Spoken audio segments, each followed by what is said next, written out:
최근 전남 지역 중학생 무상교복 문제가 화두로 떠올랐는데요. 모든 시군이 참여하지 못한 상태여서 형평성 논란까지 일고 있습니다. 전남도의회가 다행히 해법을 내놓았는데 아직 풀어야 할 과제도 적지 않습니다. 뉴스와 인물, 오늘은 전남도의회 교육위원회 이혁재 의원과 이야기 나눠보도록 하겠습니다. 안녕하십니까? 예, 안녕하세요. 네, 이 의원님. 먼저 전남교육청이 당초 내년도 중학생, 신입생 무상교복 예산을 16개 시군만 세웠다가 이번에 증액을 했다고 들었습니다. 어떻게 된 겁니까? 네, 6개의 지자체가 본예산에 무상교복 지원금을 반영하지 않았습니다. 네. 그래서 제가 교육위원회와 예산결산특별위원회에서 11억 원을 전액 증액하였습니다. 따라서 그동안 제기되었던 지자체 간 형평성 문제는 이번에 완전히 해결되었다고 저는 말씀드리고 싶습니다. 그런데 의회에서 예산 삭감은 할 수 있지만 예산 증액이 굉장히 쉽지 않은 걸로 알고 있습니다. 어떻게 가능했을까요? 네, 예산 삭감은 의원의 고유 권한이기 때문에 그리 어렵지 않습니다만 증액을 하기 위해서는 해당 상임위와 예결위에서 동료 의원 그리고 집행부의 동의를 얻어야 합니다. 그런데 시단위 중에서 유일하게 목포시가 무상교복 지원금을 반영하지 않았기 때문에 네. 제가 적극적으로 나서서 증액 조서를 썼고요. 또 동료 의원과 집행부를 설득하였습니다. 그런데 이 과정 속에서 언론 특히 목포 MBC가 지속적으로 형평성 문제를 제기했기 때문에 이 부분이 집행부의 동의를 얻는데 큰 도움이 되었습니다.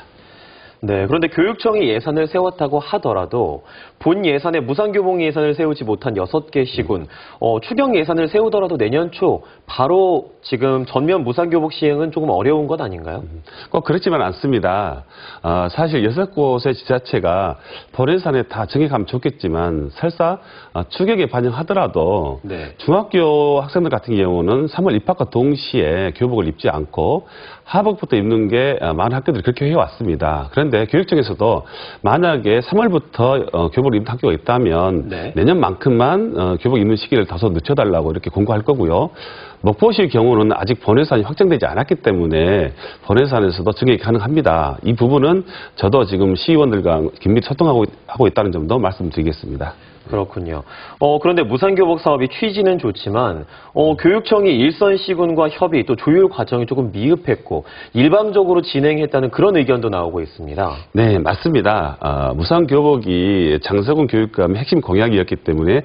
아마 교육청이 다소 마음이 앞선 것 같습니다.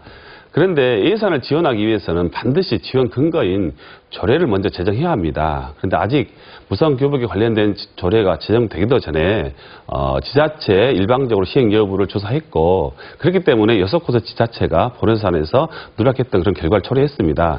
앞으로 도교육청이 지자체와 매칭 사업을 할 때는 개선해야 될 점이 아닌가 이렇게 생각합니다. 그렇군요. 그런데 무상교복은 지금 교복값을 학생들에게 돈으로 지급하는 형식인가요? 아니면 교복을 직접 지원하는 형식인가요? 네, 현금으로 지급한 게 아니라 현물로 지급하게 되어 있습니다. 네. 먼저 해당 학교에서는 교복 선정 심의위원회를 설치하고요. 이 위원회에서 공동 구매를 통해서 현재의 정장식 교복 그리고 활동복 또한 책복까지 이렇게 포함되도록 되어 있습니다. 그래서 저희들이 이번 무상교복 관련해서 교육위원회에서 편안한 교복 관련 공청회를 했어요. 근데 네. 이 과정 속에서 우리 학생들이 원하는 편안한 교복은 단순히 후드티나 그런 반바지가 아니라 현재의 정장식 교복이라고 하더라도 여름에는 좀 시원하고 겨울에는 따뜻한 또한 활동하기 쉬운 신축성이 높은 그런 소재를 원했습니다. 그래서 이런 부분까지 조례에 담았기 때문에 앞으로는 질 높은 교복을 학부모들의 경제 부담 없이 이렇게 입을 수 있을 것으로 기대합니다. 네, 이렇게 오늘 무상교복 이야기 함께 나눠봤습니다. 앞으로도 지역 교육 발전을 위해서 더욱더 힘써주시길 바랍니다. 네. 지금까지 전남도의회 교육위원회 이혁재 의원이었습니다. 네, 고맙습니다.